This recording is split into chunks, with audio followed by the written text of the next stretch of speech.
ബോധപൂർവം നടത്തുന്ന സത്യാന്വേഷണം കൊണ്ടും സത്യത്തിലധിഷ്ഠിതമായ ജീവിതം കൊണ്ടും ഒരു പാവനമായ മാതൃകയെ ലോകത്തിന് സമർപ്പിക്കുന്നവർ ഇല്ല എന്നു തന്നെ പറയാം.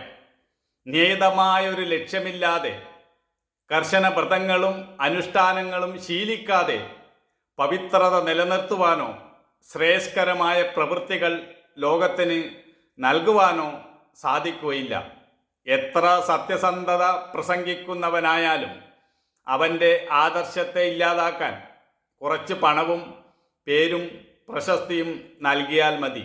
പിന്നെ അറിയാതെ കണ്ണിൽ ഇരുട്ട് ബാധിച്ചു തുടങ്ങും. പതുക്കെ പതുക്കെ മൂല്യങ്ങൾ നശിച്ചു തുടങ്ങും. പിന്നെ നന്മ ചെയ്യേണ്ടതിനു പകരം തിന്മ ചെയ്തു തുടങ്ങും.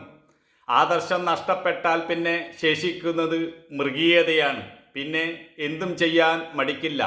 വ്യക്തിയിലായാലും കുടുംബത്തിലായാലും സമൂഹത്തിലായാലും രാഷ്ട്രത്തിലായാലും മൂല്യങ്ങൾ നഷ്ടപ്പെടുമ്പോഴാണ് കലഹങ്ങളും കലക്കങ്ങളും ഉണ്ടാകുന്നത്. അതുകൊണ്ട് മൂല്യങ്ങളെ നിലനിർത്തുവാനാണ് നമ്മൾ ശ്രമിക്കേണ്ടത്.